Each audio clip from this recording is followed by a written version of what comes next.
You may not realize it yet, but you are standing inside that doorway right now. A hidden timeline is pressing against your awareness, waiting for you to feel its weight. And it demands urgency, not the panic of survival, but the urgency of awakening. Because the ordinary world you thought was solid is already dissolving. The chair beneath you, the walls around you, the city you live in, these are shadows, patterns of light locked into form. What you've been taught to call reality is only a narrow spectrum, a rainbow band of visible light, bouncing off particles that aren't even solid. There is no matter, no separation, nothing physical, nothing material. That entire stage belongs to the three-dimensional drama, not to the deeper truth. Beneath it all, there is only field and ocean of pure potential, invisible yet undeniable. Scientists hinted at it when they said the field governs the particle. And when you remember that 99.999% of the atom is energy, not matter, something shatters inside you. You glimpse the cosmic joke you've been living in a hologram. It's all energy, it's all frequency, it's all vibration, it's all consciousness. Every thought you've ever had is a ripple in this field. Every emotion a broadcast signal, every intention a current bending reality's mirror. Which means if the field controls matter, then changing the field changes everything. So imagine what happens when you pull your attention away from the predictable, off the body you cling to, off the possessions you polish, off the names and faces that define you, off the places and times that anchor you. Imagine loosening every thread that ties you to someone or something or somewhere. You begin to slip between the seams.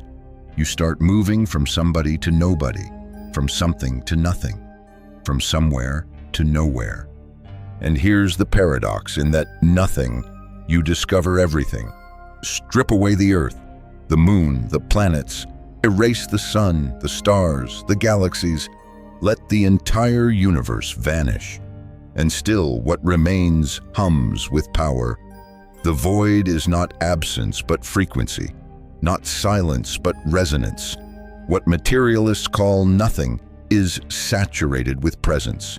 If you dare to linger there without name, without face, without past or future, you stop being a fragment and become the field itself. You become pure awareness, untethered, electric, infinite. That is the threshold. That is the hidden code unlocking before you now.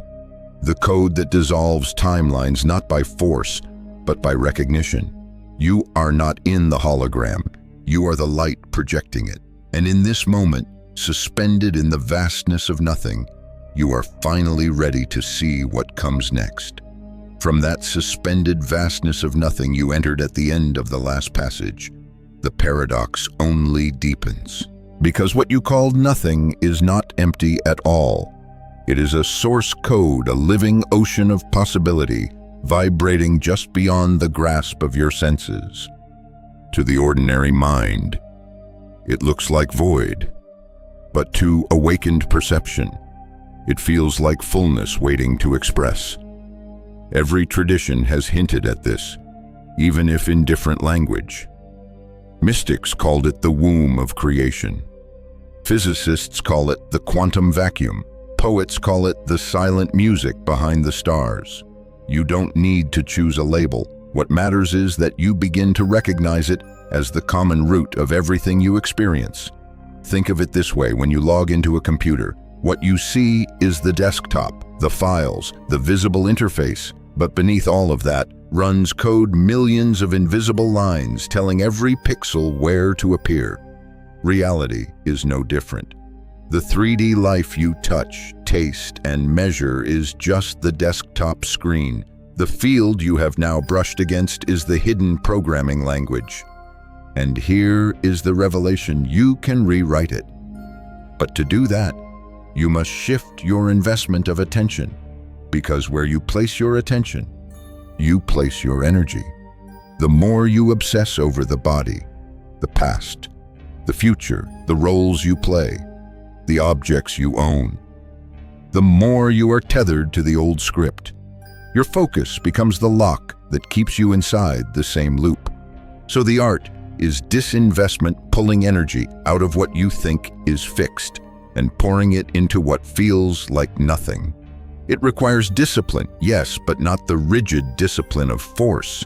It's the discipline of surrender, the willingness to release every familiar anchor and enter the present moment raw and unshielded. This is not passive emptiness. It's active stillness. Picture a bowstring pulled taut, silent yet charged with potential. When you learn to linger in this space, you're stepping into the field as pure consciousness, not as the limited character you once thought you were. And here something astonishing happens. Instead of the brain narrowing into fragments, your awareness expands. Imagine the difference between staring through a keyhole versus standing on a mountaintop. In the keyhole view, you are obsessed, reactive, locked into stress and survival. On the mountaintop, the horizon opens and suddenly everything is connected. That expansion is the moment the source code reveals itself. You start sensing patterns that were invisible before. You notice connections between events that once seemed random, and slowly, you realize you are not just observing the field you are writing within it, but the script is subtle. You don't hammer the keys of reality by sheer willpower. You tune into frequency. You surrender into resonance. Think of a musician tuning an instrument, not forcing the string, but adjusting until the vibration matches a perfect pitch. In the same way, when you align your attention with the deeper field, your energy begins to harmonize. This is why ancient teachings spoke of becoming no one. The ego is not the one who rewrites the code. The ego is the story written on top of the code. To truly step into your power, you must be willing to disappear into the nothingness long enough to remember that you were never just the story. You were always the storyteller. So in this moment, as you hover in the field, understand what you are touching. It is the unformed clay before the sculpture, the canvas before the paint, the seed before the forest. It is possibility itself. And the deeper you surrender, the more malleable it becomes. Most people will never take this step. They cling to the known because the unknown terrifies them. But you, if you are hearing this, have already crossed the threshold. You have already tasted the silence that is alive. And from here, the next realization begins to emerge. The brain is not just a thinking machine, but a symphonic antenna. In the stillness, it reorganizes. In the coherence, it learns to broadcast, which means your very biology is designed to translate the language of the field. The question is no longer whether the field exists. The question is, are you willing to become fluent in it? To become fluent in the field, you must first recognize the instrument through which it speaks, the brain. Not the brain as you've been taught to imagine it, a bundle of nerves firing mechanically, but as something more, an antenna, a symphony, a conductor of unseen signals. The moment you allowed yourself to slip into the field of nothing, your brain began to respond in ways science has only recently begun to describe. Stress fragments the mind. Think of how your thoughts usually scatter one moment, replaying the past, the next projecting into the future, the next obsessing over a problem.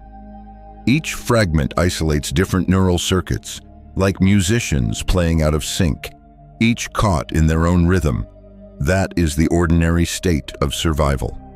A house divided against itself. But in the field, the division dissolves. The compartments begin to harmonize. Regions of the brain that once pulsed separately begin to fire in unison. Imagine an orchestra tuning its instruments at first. Discordant notes clash. Then gradually, the strings, the horns, the percussion align to the same pitch, coherence, harmony, a single unified sound. This is not just metaphor. It is resonance measured in waves, When neurons fire coherently, the amplitude grows.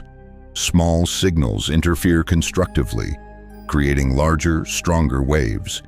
It is as if the brain, once whispering in fragments, now sings with power. The frequencies slow from the rapid beta of stress into alpha, theta, and beyond slower rhythms, deeper states, more connected awareness. And here lies the miracle: this coherence is not passive, it is generative. A coherent brain does not just perceive the field, it broadcasts into it. Like a finely tuned radio antenna, it picks up and sends out signals simultaneously. Your thoughts are no longer just private sparks inside your skull. They become waves, measurable, radiant, capable of interacting with the hidden code of reality. Think of a lighthouse standing at the edge of a dark sea. Before coherence, your brain was a flickering candle, light swallowed by the wind. But once the neural symphony aligns, it becomes that lighthouse, cutting through the dark, sending its beam across infinite distances. You might wonder, why does this matter? Because the field responds not to scattered noise, but to coherent signals. Just as static on a radio fails to carry meaning, a chaotic brain fails to imprint reality.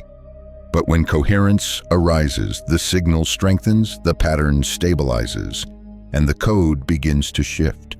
Pause for a moment. Feel into your own life.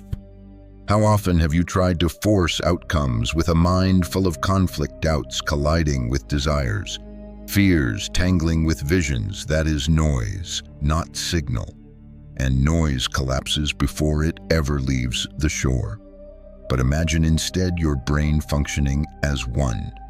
Left and right hemispheres no longer pulling apart. Logic and intuition no longer arguing. Memory and imagination no longer competing. The whole brain firing as a single network, a choir instead of clashing voices.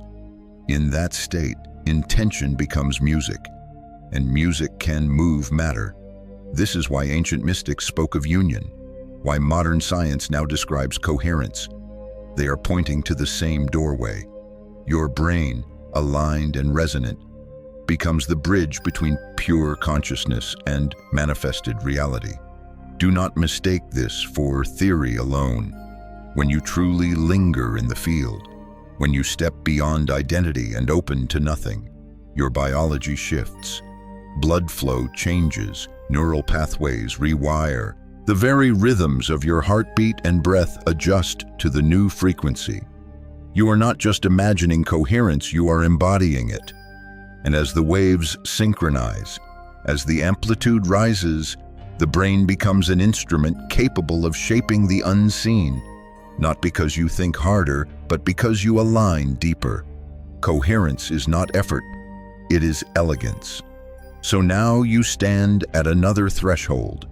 The field has answered your first surrender with a gift, a reorganized mind, resonant and whole. You can feel it, thoughts no longer scattered, but luminous, balanced, connected. And the more coherent the brain becomes, the clearer the signal you can send into the quantum sea. Yet coherence alone is not the full key, for every signal needs a carrier wave. Every broadcast needs a force to propel it into space.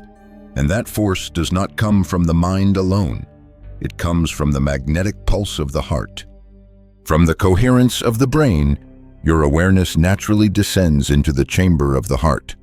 Because a signal, no matter how clear, requires power to carry it through the field. The brain is the transmitter, but the heart is the engine. Its pulse is not just mechanical, it is magnetic. And magnetism is the glue that binds energy into form. Science has already traced it. The heart's electromagnetic field extends several feet beyond your body, dwarfing the brain's weaker signal. But numbers and measurements only point towards something deeper. This field is not cold magnetism, it is living love. A frequency so coherent, so radiant, it pulls futures toward you instead of chasing them away. Imagine standing before a vast ocean. Your brain's coherence is the rhythm of the tide, steady and ordered. But the heart's field is the moon above it, pulling the entire ocean into motion. Without that magnetic draw, the waves would never rise. Without love, intention would never travel. This is why ancient teachings always circled back to the heart, because when love and intention converge, the universe listens. Love is not a sentimental mood. It is the alignment of your deepest frequency with the wholeness of the field. It is the moment you stop broadcasting from lack and start radiating from fullness. Think of how most people attempt creation. They beg for outcomes, fueled by fear of not having. They visualize while secretly doubting. Their energy broadcasts contradiction, want, and worry tangled together. The field receives noise. No wonder the signal collapses. But when the heart enters coherence, everything changes. The rhythm steady. The magnetic field expands. Love becomes the carrier wave. Now the intention of the brain has something to ride upon, like a seed carried on the wind. The seed may be small, but the wind moves mountains. Let yourself feel into this.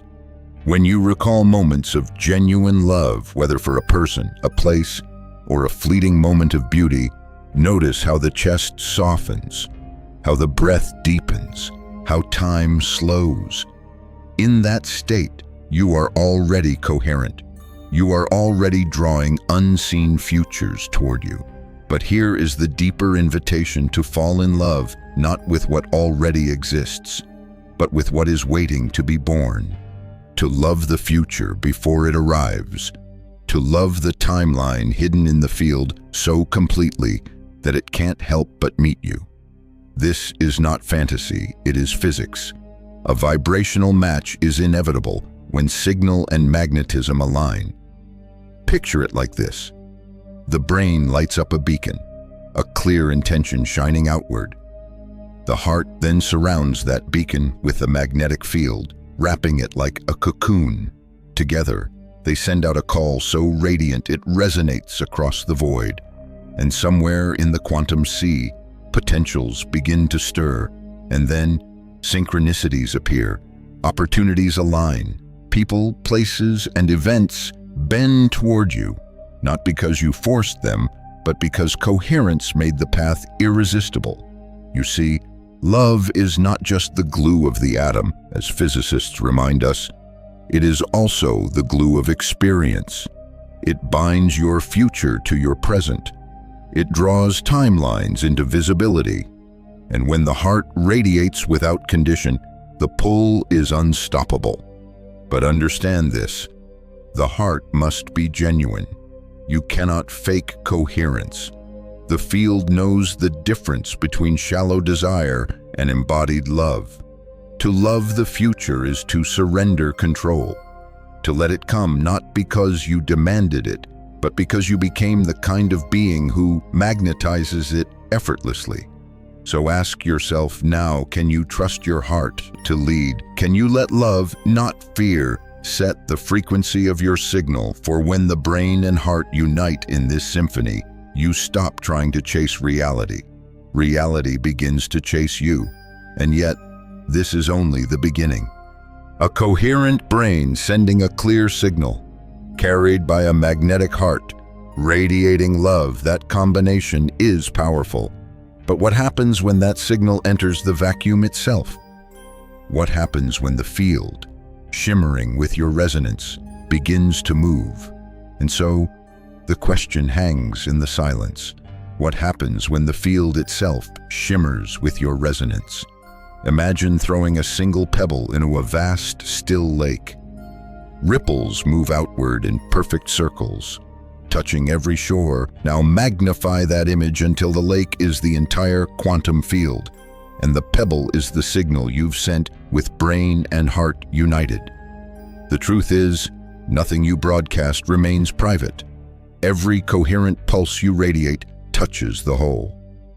It's not confined to your body, your house, or even your timeline. It travels instantaneously across the sea of energy that underlies everything. The vacuum you once thought of as empty space is alive with possibility. And when your intention rides on love, that vacuum vibrates. It responds like a drum skin struck by a mallet, trembling in resonance. Picture this. Your brain's clear signal is a beam of light, straight and sharp. Your heart's magnetic field is the lens that amplifies it. Together, they project into the void like a lighthouse flashing into fog.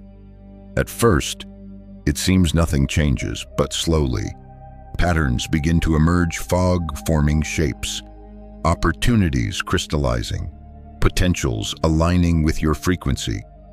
This is not magic. This is coherence interacting with resonance.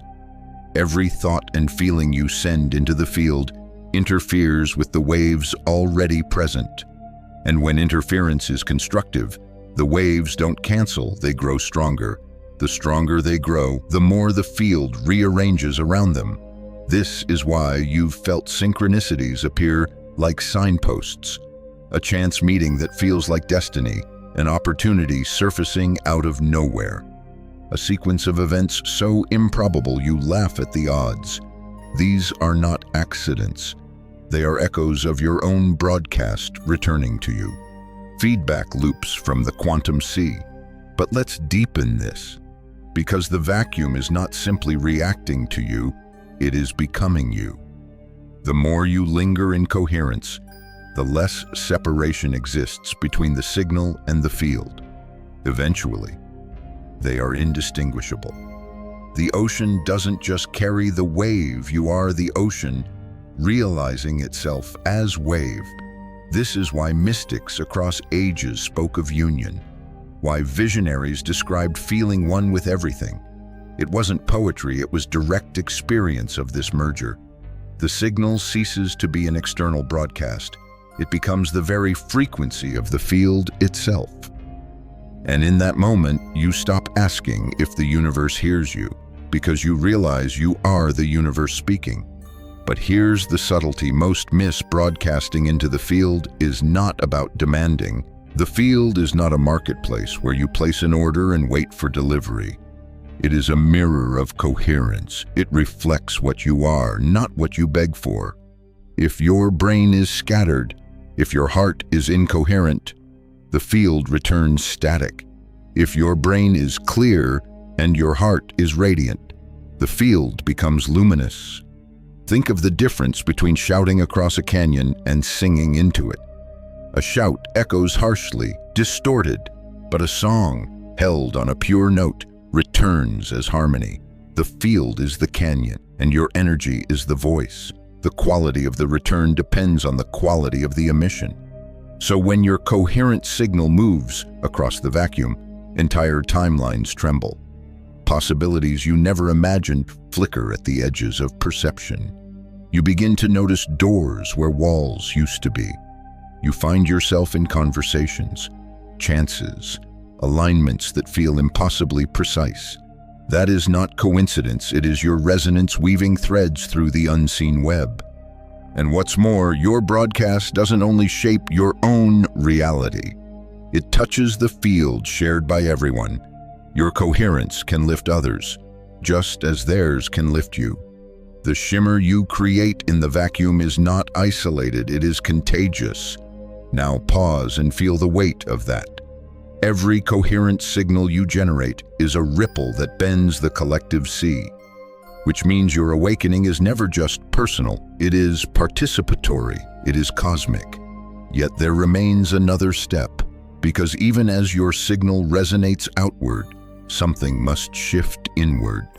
The ego still clings, whispering that you are the one sending, that you are the one controlling. But the deeper truth emerges only when that you dissolves, when the somebody becomes nobody. The broadcaster vanishes into the broadcast, and that is where the next stage begins. When the broadcaster vanishes into the broadcast, you encounter the most radical threshold of all the dissolution of identity.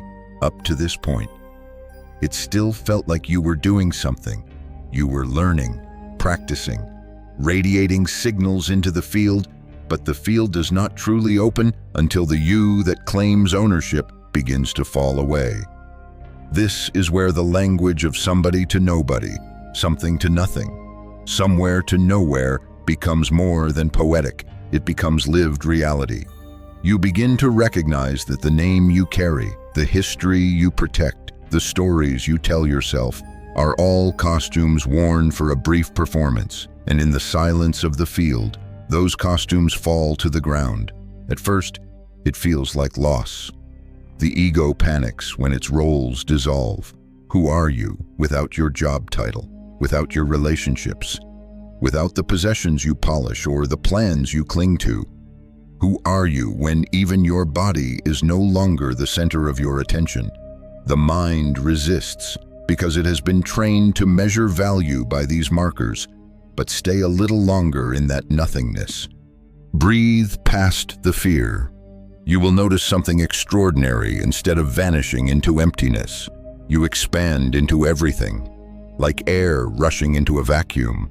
Awareness rushes to fill the space the ego once occupied, and in that expansion, the boundaries blur. The line between you and the field dissolves until there is no separation at all. Here, the ordinary concept of time also collapses. Past and future lose their grip, because both are anchored in the identity you've just released.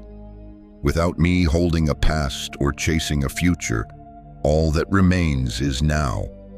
But this now is not the fleeting tick of a clock. It is timeless. It is what some call no time, a dimension where everything exists as potential, and nothing is yet fixed. Think of a seed before it sprouts. Inside that tiny husk is not just a tree, but the possibility of an entire forest. Past and future are meaningless there, only potential lives. That is the quality of no time. And when you enter it, you become like that seed containing infinite timelines, uncommitted to any single outcome until resonance calls one forth.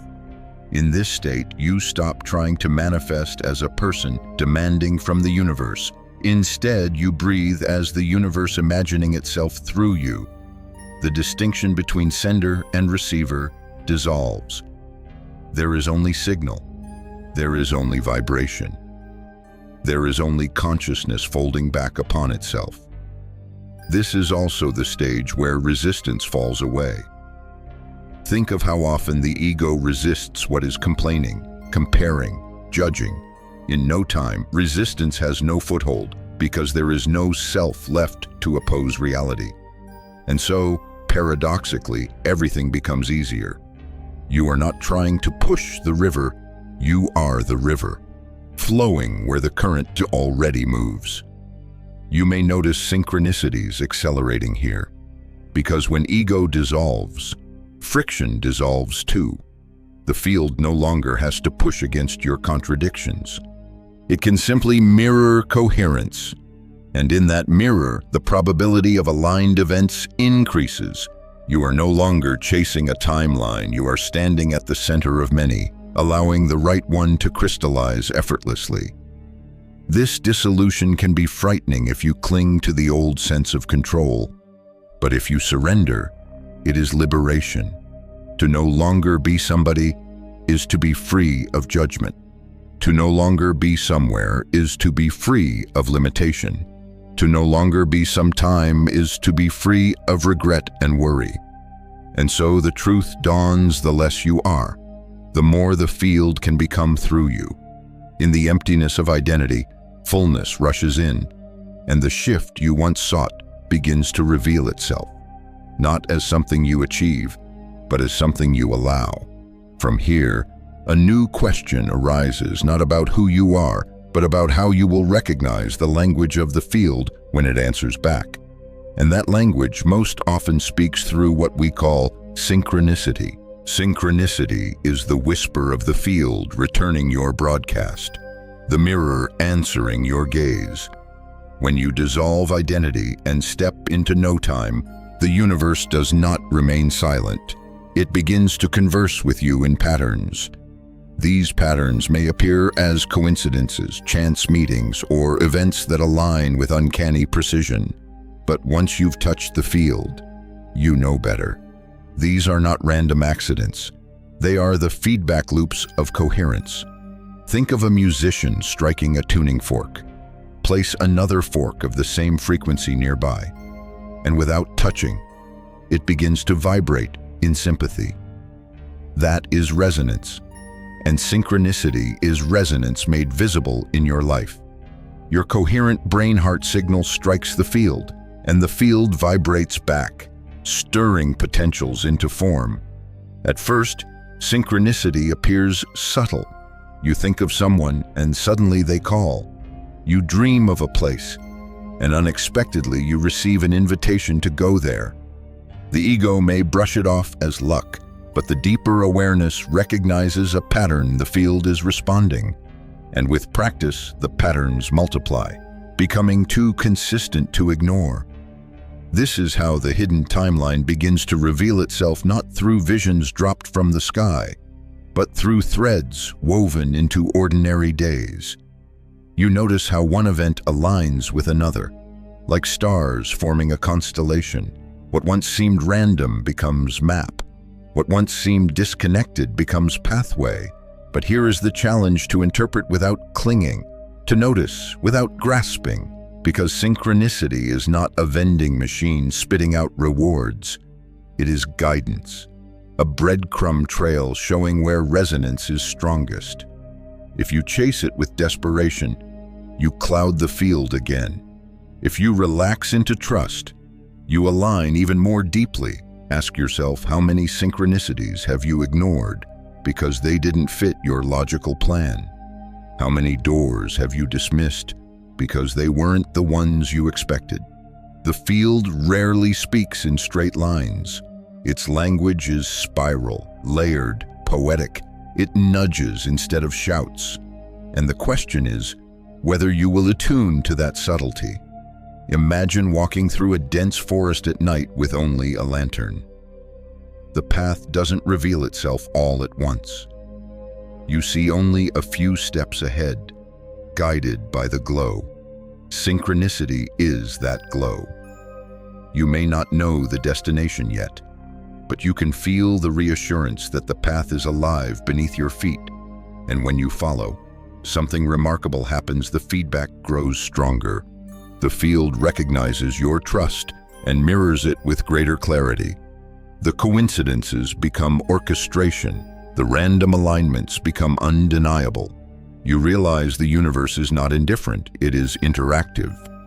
This is why synchronicity is more than pleasant surprise. It is evidence. It is the living proof that you are no longer operating from separation, but from coherence. The field is showing you that your resonance has weight, that your intention has traction, that your love has magnetism. Notice also how synchronicity often appears at moments of decision. Just when you stand at a crossroads, a sign arrives, a phrase on a billboard, a chance encounter, a message overheard in a cafe. These are not trivial. They are the field tilting probabilities, placing markers in your path. And yet, the deeper lesson is humility. For synchronicity reminds you that you are not the sole author of reality. You are a co-creator, dancing with the field. The steps are shared, the rhythm is mutual. You are both broadcasting and listening, both guiding and guided. This is why living in synchronicity feels lighter. You stop carrying the burden of forcing outcomes. You learn to read the signs instead of resisting them. And slowly, trust replaces control. You begin to sense that you are not chasing the future, it is converging toward you, drawn by the resonance you've become.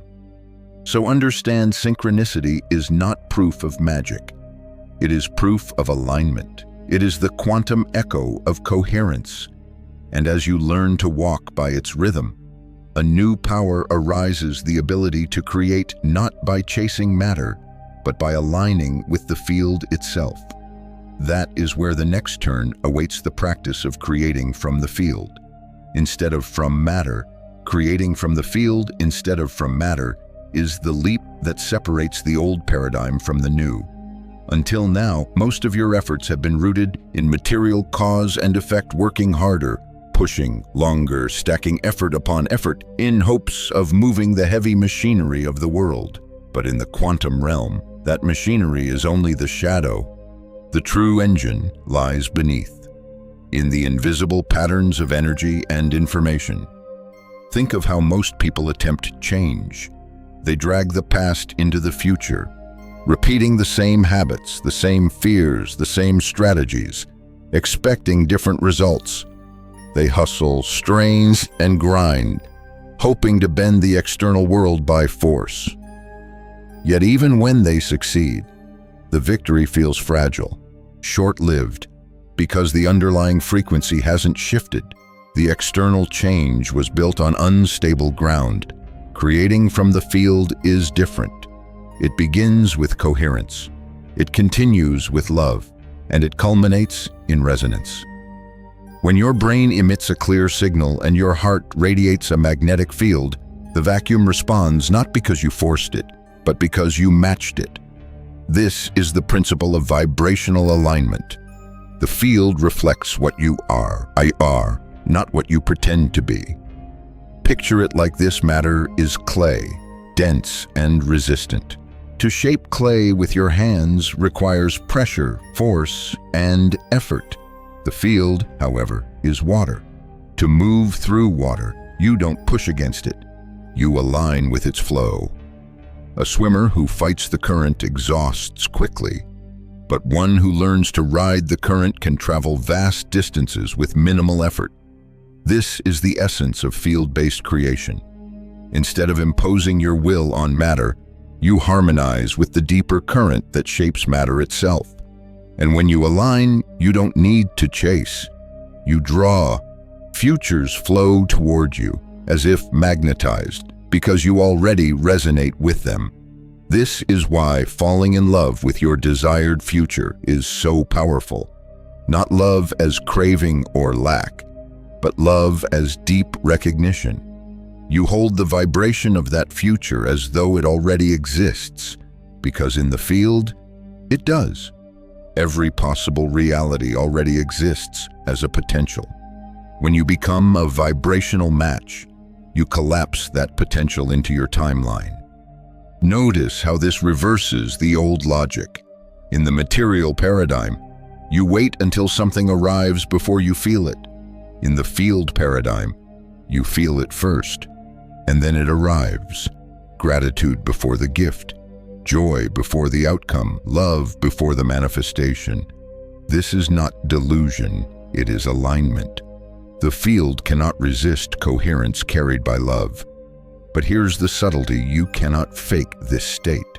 The field knows the difference between a mind saying, "I believe," while the heart secretly trembles with doubt, versus a whole being vibrating in trust. That is why practice matters. The more often you surrender to the field, the more natural coherence becomes.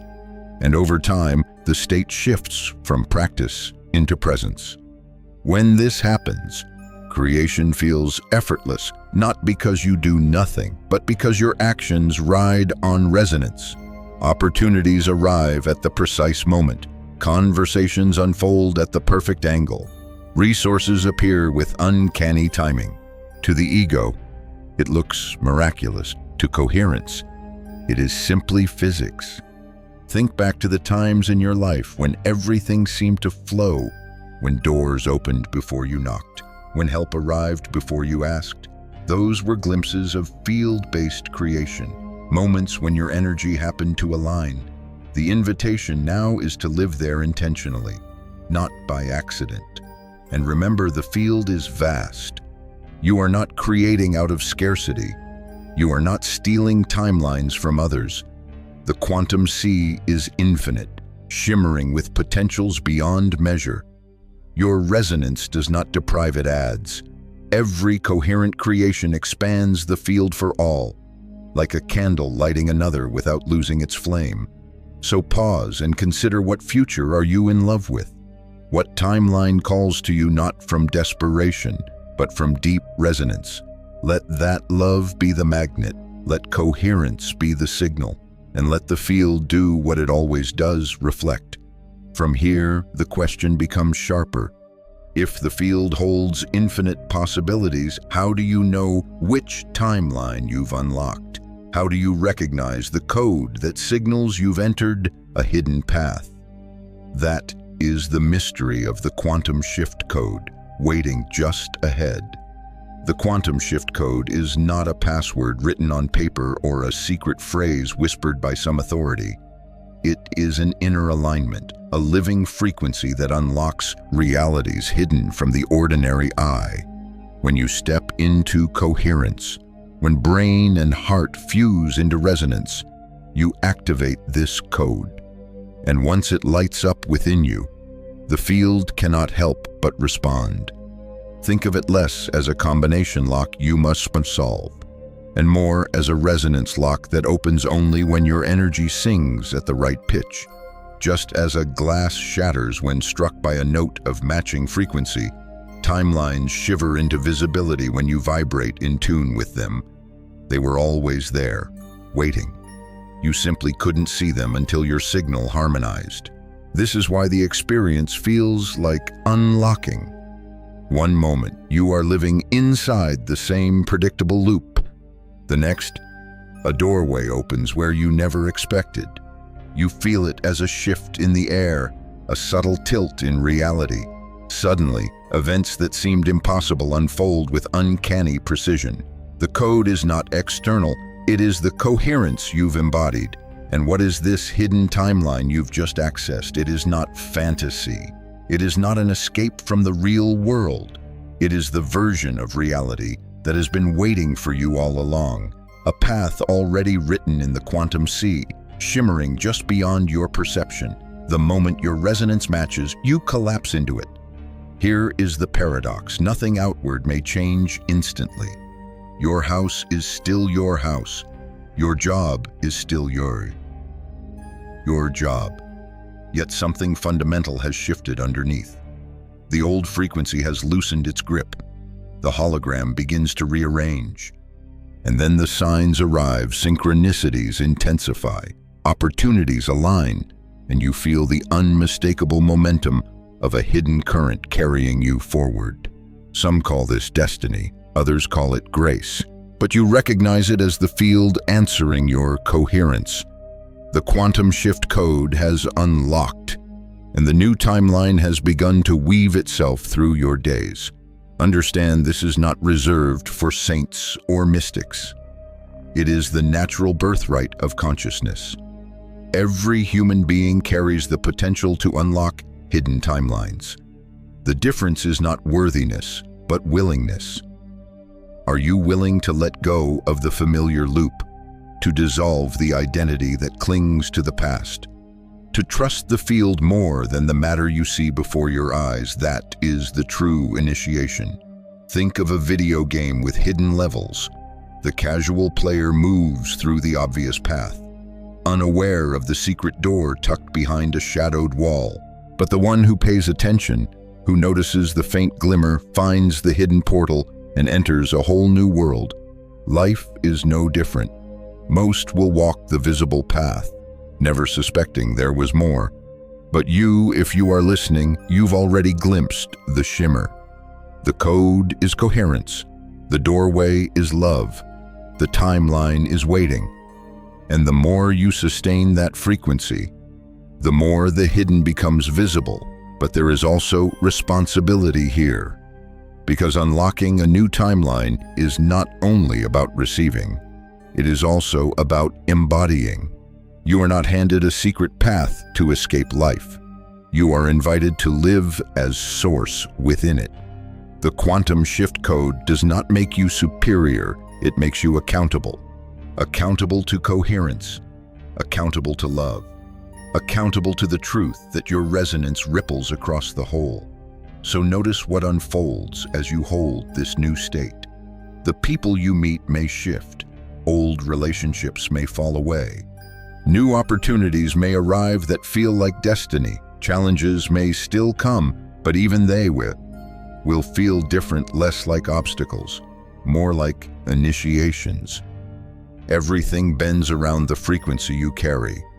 And this is the hidden timeline, not a fantasy, not an illusion, but the field reorganizing itself around the resonance of your coherence, a path invisible to the ordinary gaze, but undeniable once you step onto it. Now the invitation grows even greater, because once you've unlocked the code, the question is, how will you live it? How will you embody Source in the everyday world? Not just in meditation or fleeting moments of insight. That is the next threshold. That next threshold is not a mystical retreat into caves or clouds. It is the invitation to live as Source in the everyday world. To walk through ordinary streets with extraordinary coherence. To embody the hidden timeline not as theory, but as the texture of your lived reality. Because unlocking the quantum shift code is not the finish line, it is the beginning of integration. Anyone can touch the field in fleeting moments. Many taste the shimmer of a new reality in meditation or vision, but few sustain it in the marketplace, in relationships, in the noise of daily life. Yet this is precisely where the embodiment matters most. To live as Source means to carry coherence into the places that once fractured you. To remain centered when the world around you spins in chaos. To let your heart's magnetic field radiate love even in conflict. To broadcast clarity even when surrounded by confusion. The test is not whether you can find stillness in silence. The test is whether you can be still in the storm. This is what the hidden timeline requires. It is not about escape, it is about expression. You are not here to leave the hologram behind. You are here to project a new one. The field has reorganized itself around you. Yes, but now you must stabilize the signal. Like a musician who finds a perfect note, your task is to sustain it, to let it resonate long enough to rewrite the symphony of your life. Consider how this looks in practical terms. Instead of reacting to triggers, you pause and choose coherence. Instead of clinging to old stories, you release them before they take root. Instead of approaching the future with fear, you fall in love with it before it arrives. These are not grand gestures, they are small alignments, practiced daily, that compound into a vibrational shift, and soon others begin to notice. They may not have words for it, but they feel the field you carry. Conversations change, rooms shift when you enter. People sense a calm magnetism, a subtle glow. This is not performance, it is resonance. You are broadcasting without speaking, shaping environments without effort. In this way, living as Source is contagious. Your coherence ripples outward, nudging others into alignment. You become part of a collective symphony, each coherent heart amplifying the whole. And here lies a truth the ego rarely grasps. Your awakening is never yours alone.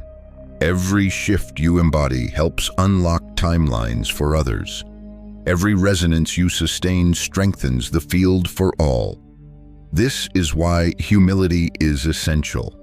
The moment you begin to believe the timeline is about your superiority, coherence fractures. The field does not respond to arrogance, it responds to love. To live as Source is to live in service, not in self-importance. Your power expands in direct proportion to your surrender. And what does surrender mean here? Not weakness, not passivity.